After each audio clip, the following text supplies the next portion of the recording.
मेहुल एक चोर का पीछा कर रहा था। चोर बहुत तेजी से दौड़ रहा था, लेकिन मेहुल बस चोर को पकड़ने ही वाला था कि अचानक चोर मेहुल के सामने से गायब हो गया। मेहुल को कुछ समझ नहीं आया। इंटरेस्टिंग, चोर गायब हो गया, ऐसे कैसे पॉसिबल है? ये गायब होने वाले चोर की शुरुआत करीब 10 दिन पहले हुई थी। रात होते ही घर के सामान बाहर निकलकर उड़ने लगते थे। Fridge, washing machine, TV, cash, jewellery सब खुद से उड़ते हुए एक ट्रक में जमा हो जाते थे। फिर वो ट्रक चालू होती थी और गायब हो जाती थी। किसी की हिम्मत नहीं हो रही थी ट्रक के पास जाने की। सब दूर खड़े होकर सामान को उड़ते हुए देखते रहते थे। पुलिस भी डर रही थी, तो केस को सॉल्व करने के लिए डिटेक्टिव मेहुल को बुलाते हैं। मेहुल ऐसे केस पे बिल्कुल यकीन नहीं करता। पहले तो उसे ये लोगों का भ्रम लगता है। मेहुल चोरी हुए घरों और एरिया का पैटर्न देखता है, तो उसे समझ जाता है कि चोरी सिर्फ रिच एरियाज में हो रही है, जहां शहर के सब अमीर लोग रहते हैं। स्ट्रीट नंबर 0, 1, 3, 6, 10, 15 में चोरियां हो चुकी है। मेहुल को समझते देर नहीं लगती कि अगली चोरी कहां होने वाली है। क्या आप सोच के बता सकते हैं अगली चोरी कहां होने वाली है? सोचिए और मुझे आपका आंसर कमेंट करके बताएं।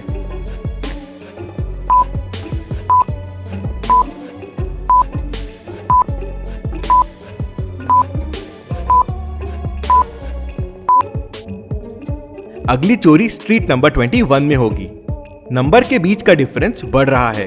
पहले 1 से बढ़ा, फिर 2 से बढ़ा, फिर 3 से बढ़ा, फिर 4 से, फिर 5 से, तो आखिरी में डिफरेंस 6 से बढ़ेगा। तो 15 + 6 हो जाएगा 21। मेहुल स्ट्रीट नंबर 21 में पहुंच के चोर का इंतजार करने लगता है। रात होते ही मेहुल देखता है कि सामान उड़ने लगते हैं और उड़ते हुए एक ट्रक में जाके जमा हो जाते हैं। मेहुल सामान का पीछा करता है, लेकिन सामान ट्रक में जाते ही गायब हो जाते हैं। मेहुल ये देख शॉक हो जाता है। इंटरेस्टिंग, सामान कैसे उड़ सकता है? मेहुल इसके बारे में पता करने के लिए भूल भुलैया साइंटिस्ट के पास जाता है। अब भूल भुलैया साइंटिस्ट ने खुद तक पहुंचने के लिए एक भूल भुलैया वाला रास्ता बना के रखा था। क्या आप इस रास्ते को देख के बता सकते हैं कौन सा रास्ता साइंटिस्ट तक जाता है? A, B, C, D या E? सोचिए और मुझे आपका आंसर कमेंट करके बताएं।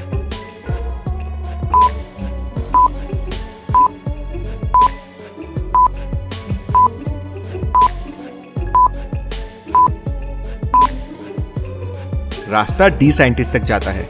मेहुल रास्ता डी लेता है और साइंटिस्ट तक पहुंच जाता है। मेहुल साइंटिस्ट को उड़ते हुए सामान के बारे में बताता है, तो साइंटिस्ट उसे बताता है कि उसने एक ऐसा फॉर्मूला बनाया है जिसके ऊपर डालते ही वो चीज गायब हो जाती है। लेकिन उसने ये फॉर्मूला तिजोरी में बंद करके रखा है और वो मेहुल को लेके वो फॉर्मूला दिखाने लेके जाता है। दोनों तिजोरी के पास पहुंचते हैं। तिजोरी लॉक्ड है। क्या आप इस तिजोरी को देख के इसको खोलने का कोड बता सकते हैं? सोचिए और मुझे आपका आंसर कमेंट करके बताएं।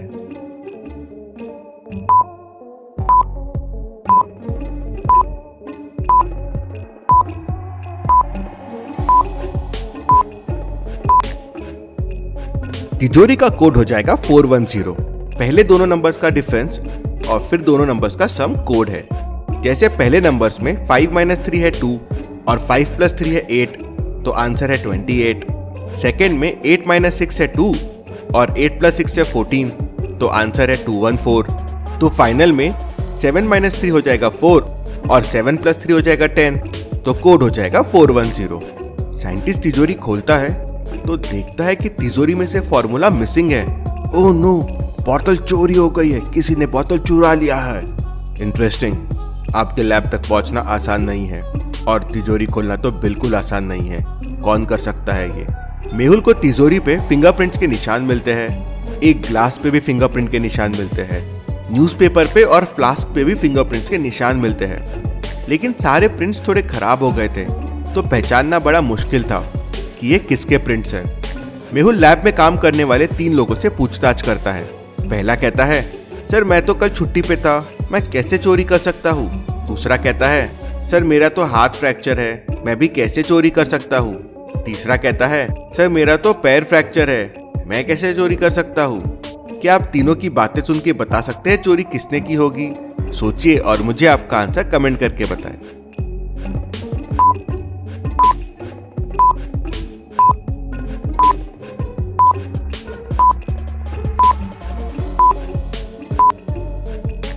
सबसे बड़ा डाउट हैंड फ्रैक्चर वाले लैब असिस्टेंट पे जाता है। उसका राइट हैंड फ्रैक्चर है और रूम में जितने भी फिंगरप्रिंट्स मिले हैं वो सब लेफ्ट हैंड के हैं। एक भी राइट हैंड का फिंगरप्रिंट नहीं मिला। क्योंकि इसका राइट हैंड फ्रैक्चर था, ये सब काम लेफ्ट हैंड से कर रहा था। तो मेहुल उससे कहता है, अब तुम बच नहीं सकते, तुम्हारे फिंगरप्रिंट्स हमें मिल गए हैं, अपना जुर्म कबूल कर लो। तो वो मेहुल को बताता है कि उसी ने लैब में चोरी की थी, फॉर्मूला चुराया, लेकिन इससे ज्यादा उसे कुछ नहीं पता है। उसे 1 करोड़ रुपए मिले थे फॉर्मूला चोरी करने के लिए। फिर मेहुल साइंटिस्ट से पूछता है, क्या कोई इलाज है इस फॉर्मूले से लड़ने के लिए? तो साइंटिस्ट कहता है, नहीं, इसका कोई इलाज नहीं है। हाँ, फॉर्मूले का असर 6 घंटे बाद खत्म हो जाता है। मेहुल लैब से चला जाता है और पैटर्न वाले हाउस के हिसाब से फिर चोर का इंतजार करने लगता है। वापस वही होता है, सामान हवा में उड़ने लगते हैं और उड़ते उड़ते आगे बढ़ने लगते हैं। मेहुल चोर का पीछा करता है। ये देख चोर सामान फेंक देता है और भागने लगता है। मेहुल को चोर दिख नहीं रहा था, लेकिन फिर भी मेहुल चोर का पीछा बराबर कर रहा था। कैसे? क्या आप सोच के बता सकते हैं?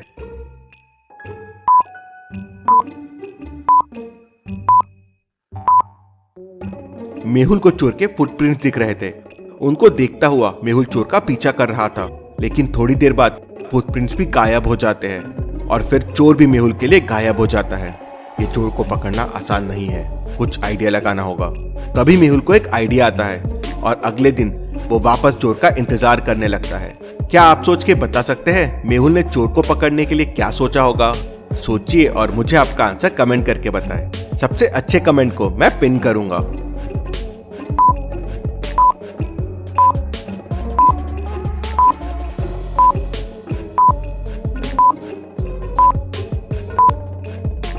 मेहुल एक आटे का डब्बा तैयार करके रखता है। वापस रोज की तरह सामान उड़ने लगते हैं। मेहुल वो आटे का डब्बा उठाता है और सामान के ऊपर और आसपास फेंक देता है। आटा चोर के ऊपर भी आ जाता है और चोर मेहुल को दिखने लगता है। मेहुल तेजी से चोर के पीछे दौड़ता है और उसे पकड़ लेता है। मेहुल चोर से वो बचा हुआ फॉर्मूला भी ले लेता है और ये गायब होने वाली चोर की मिस्ट्री सॉल्व हो जाती है। Detective Mehul rocks. इसी बात पे जल्दी से वीडियो को लाइक कर दीजिए। चलिए अगली पहेली देखते हैं। फ्राइडे की शाम को गंगा अपार्टमेंट के 5वें मंजिल पे रहने वाले राज वर्मा की अचानक डेथ हो जाती है। मेहुल क्राइम सीन पे पहुंच जाता है तो देखता है कि राज की डेथ जहर खाने से हुई है। पास में जहर की बोतल भी पड़ी हुई थी। रिपोर्ट से पता चलता है कि जूस के ग्लास में जहर देके उसे मारा गया है, लेकिन बोतल पे और जूस के ग्लास पे कोई फिंगरप्रिंट के निशान नहीं मिले। रात से मिलने उस दिन 3 लोग आए थे। मेहुल तीनों से पूछताछ करता है। रमेश कहता है, मुझे तो खुद राज ने फोन करके बुलाया था, उसे कुछ डॉक्यूमेंट्स देने थे। मैं बस गया, डॉक्यूमेंट्स दिए और वापस आ गया। वैसे तो कुछ मुझे दिखा नहीं, बस टेबल पे एक जूस का ग्लास दिखा था। दूसरा दोस्त शरद कहता है कि मैं राज से मिलने गया था, हमने साथ में बैठ के बातें की और फिर मैं वापस आ गया। हाँ, मैंने भी टेबल पे जूस का ग्लास देखा था, लेकिन मैंने उसमें जहर नहीं मिलाया है।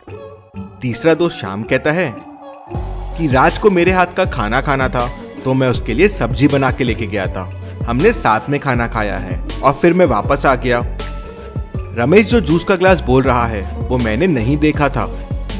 तीनों की बातें सुन के क्या आप बता सकते हैं खून किसने किया है? सोचिए और मुझे आपका आंसर कमेंट करके बताएं।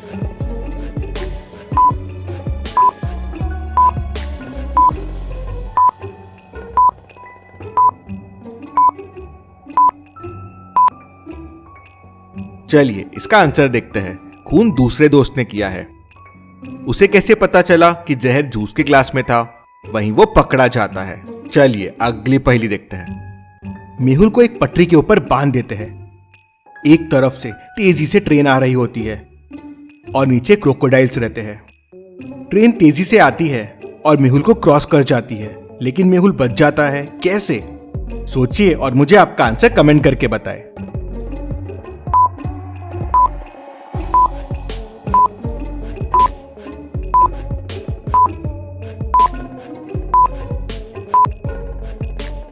सिंपल है, ब्रिज पे 2 ट्रैक थे। ट्रेन डिफरेंट ट्रैक से आ रही थी और मेहुल डिफरेंट ट्रैक पे था। तो लॉजिकल आर्मी ऐसी और जासूसी पहेलियां सॉल्व करने के लिए आप मेरा गेम मिस्टर डिटेक्टिव डाउनलोड कर सकते हैं। Thank you.